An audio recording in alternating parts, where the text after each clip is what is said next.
It's a place where I love to be. Look in a book, here's a story for you. Who makes stories when the day is through?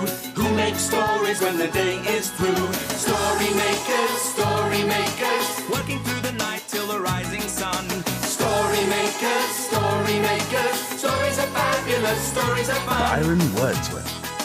Jelly and Jackson, working through the night till the rising sun. Story makers, stories are fabulous, stories are fun.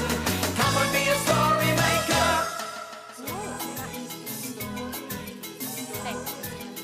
Now, actually, everyone can stop packing away. It's time to go home.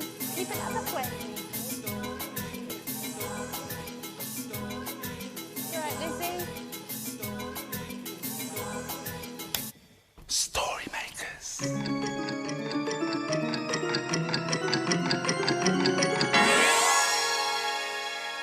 Story makers.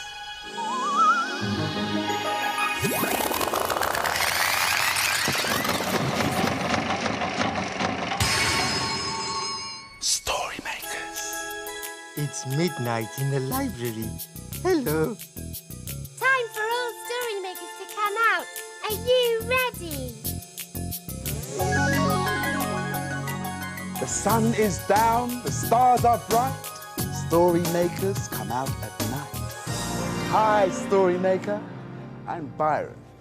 Byron Wordsworth, here to make some magic and lots of stories. Oh, hello. It's Senses Week in the library this week. And the children have been reading about how our bodies find out about things. And today was touch. Yeah? And the children were touching lots of feely things. And they were singing the census song. Did you hear them, Yes, Jelly? yes, I did. They were. And it went like this. See, hear, smell, taste, touch. See, hear, smell, taste, touch. We use our senses ever so much. See, hear, smell, taste, touch.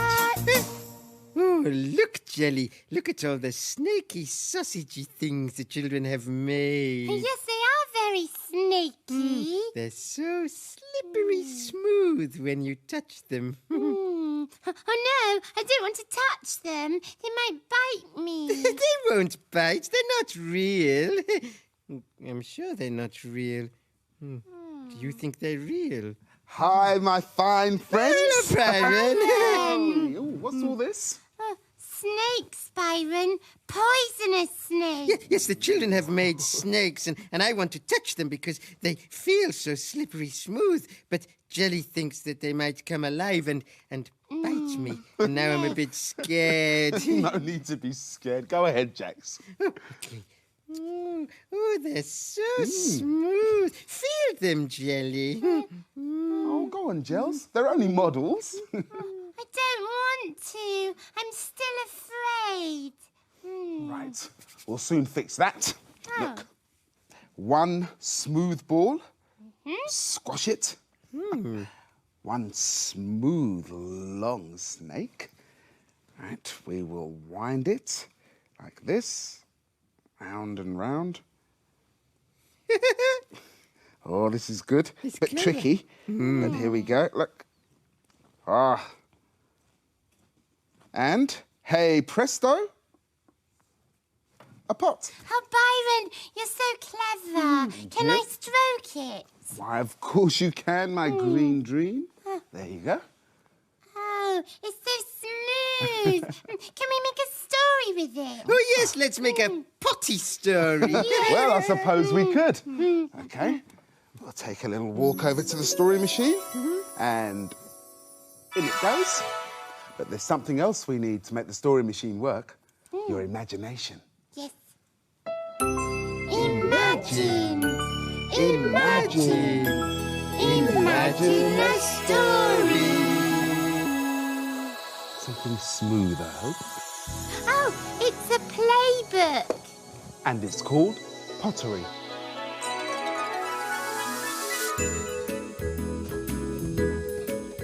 At the bottom of my garden is a special place. It's to where my mum makes all sorts of things using clay. Today we're going to help. 2 big lumps of clay. We bash and crash and squelch and squash until the clay is a little bit flat. Then we roll. Rolling pins backwards and forwards. Like a pastry for a pie or icing on a cake. Make sure it's flat with no lumps and bumps. Now for the cutter. Careful, Mum, it's quite sharp. Tap it down. What shape does it make? A square. Tap, tap, tap. 1, 2, 3. What shape will it be? Another square. Now for some sausages, but not for our tea. These are clay sausages for you and me.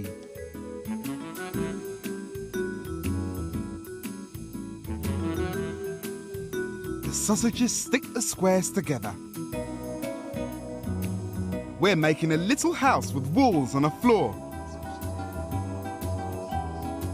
Squishing and prodding.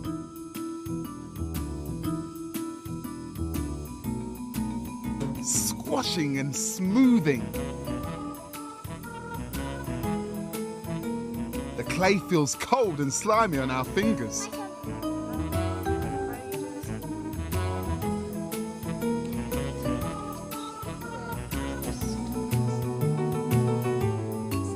There's no roof on our house, but we do need some windows and doors.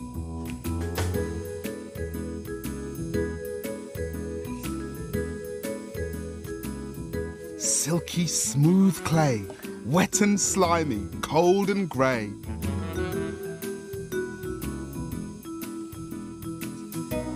Time for some painting.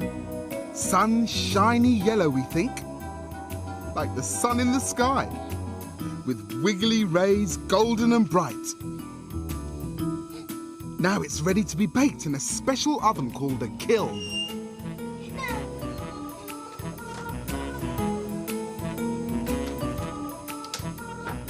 Our clay house will slowly dry and the paint will go shiny. A glistening, glossy yellow. We've made a house for a candle. There are lots in our garden, flickering and burning bright, warm and glowing on a chilly night. Oh, I loved that candle house. It was so pretty. Yes, it was. But I think our pot was smoother. Yes, I think it might have been. I mean, it was slippery smooth. Oh, yes. You know, I like smooth things. I like them best of all. Oh, do you, Gels? I never knew that. What smooth things do you like? Oh, well, I like you, Byron. You're smooth. Me? Yes. It's your head. Your head is smooth and slippery. Oh, I see. Well, I guess you could say I'm very smooth. Can I feel it? Oh, well. Yeah? All right, Jelly. Come on, Okay. Oh, yeah, it is smooth. Byron, do you think if you brushed my hair, it would be smooth like yours? Maybe, Gels. Silky smooth. Maybe. Abracabrush. Oh, clever, Byron. Come on, then. Right. Careful, Byron. It's a bit spiky. Oh, no, your hair's a bit knotty, my green queen. It's sticking in me. Oh, no. Just nearly finished, Byron. nearly finished. Ow. Ow. What's going on? What you doing to Jelly? I'm brushing her hair, Jackson. Oh. There you are, Gels. Oh, you look nice and smooth now. Oh, Right. thank you. Your turn now, Jackson. Yes. Oh, no, thank you, on, Byron. Jackson. Yes, I don't want my Come hair. on, Jax. No, I don't want It's to be just a smooth. little please, brush. Please, I don't want to.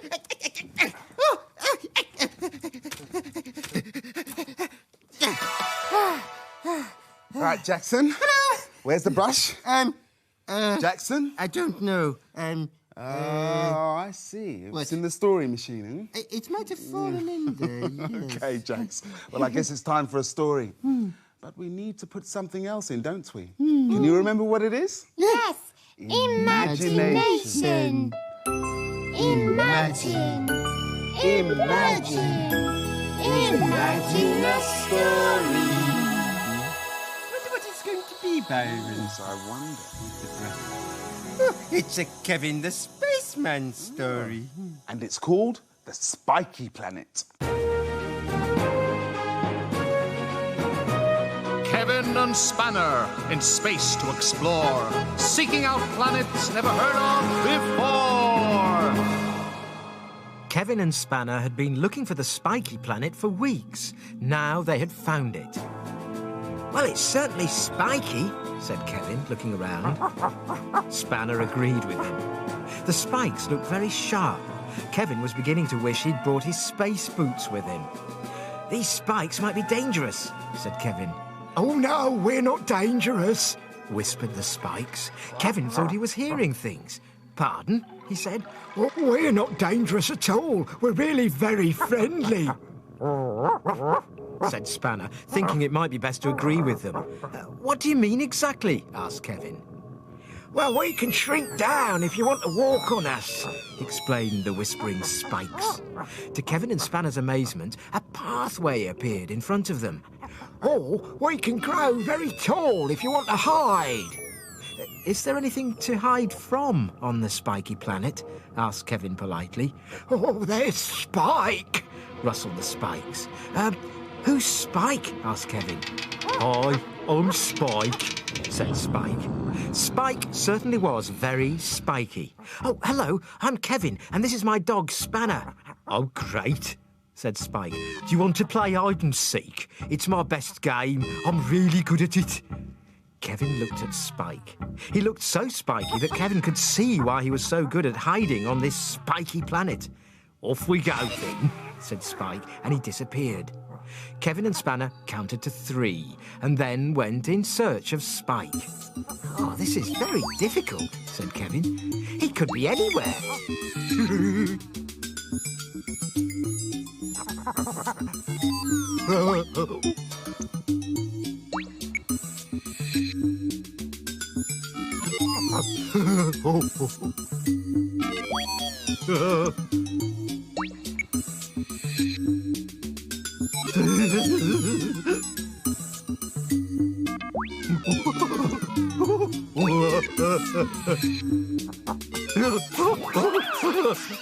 Suddenly they heard a giggle. It was Spike. Hooray, we found you, said Kevin triumphantly. Oh, this is brilliant. No one's ever found me before. I hope you can come back and play with me again. We certainly will, said Kevin. Spanner agreed. Oh, Byron, I loved that spiky story. Yes, it was a bit of a surprise, wasn't it? Yes, because I thought we were going to get a smooth story. And we got a spiky one instead. Yeah. Oh, but the brush was spiky. And it spiked me when you brushed my hair. Oh, I'm sorry, Gills. I'm not used to brushing hair. Jelly, Byron, come and look what I've done. There, nice.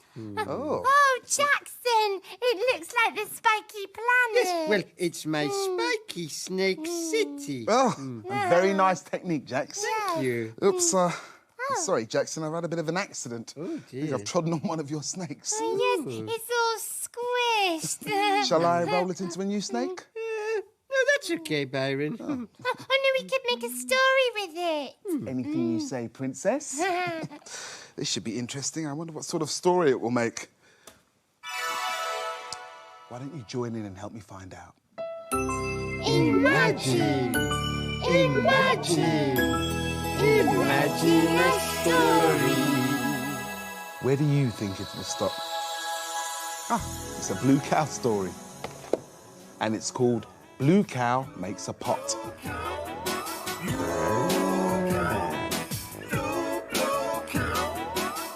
In a field not far away is a herd of cows grazing quietly. One of the cows is most unusual. Blue Cow wonders about the big world beyond her field. One day, Blue Cow was looking down at her hooves. I wonder what it would be like to use me hooves to make something. She's off again, said the other cows. So Blue Cow caught the bus that stops beside her field. I'd like a ticket to somewhere I can make something with my hooves, please. There you go, madam. Hold very tight. And they set off for a school.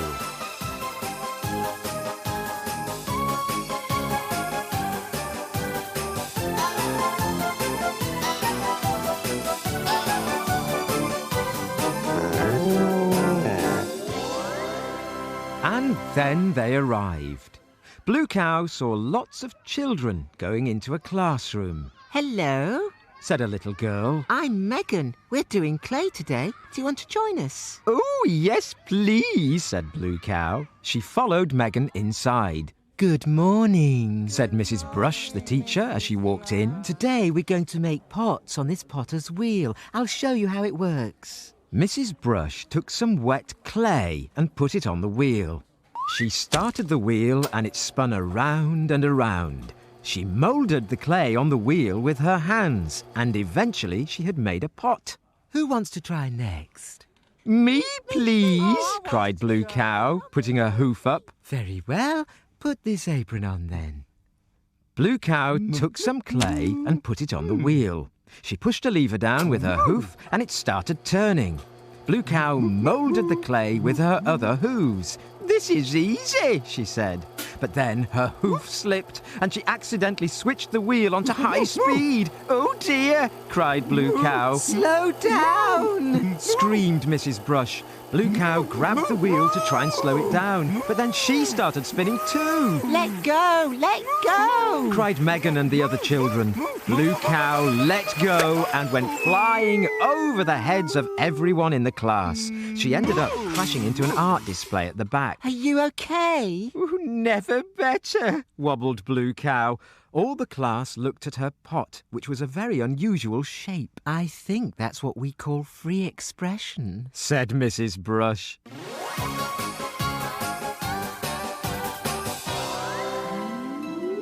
You'll never guess where I've been. Where have you been? I've been to school and made a clay pot. Everyone knows that cows can't make pots. But we know they can. Don't we? Oh, that was so funny when Blue Cow went spinning around on that pot thingy. And the pot wasn't really a pot at all, was it? She should have made a nice smooth snake instead. Well, can I make a snake now, Byron? Oh, I'm sorry, Gels. Look, it's getting light. Oh, yes, the children will be arriving soon. We better skedaddle. Skedaddle. Dawn is upon us. The morning is nigh. We've made our stories and we bid you goodbye. Story makers, working through the night till the rising sun. Story makers, Come back soon. Thanks for helping. Bye. See you later, Story Maker.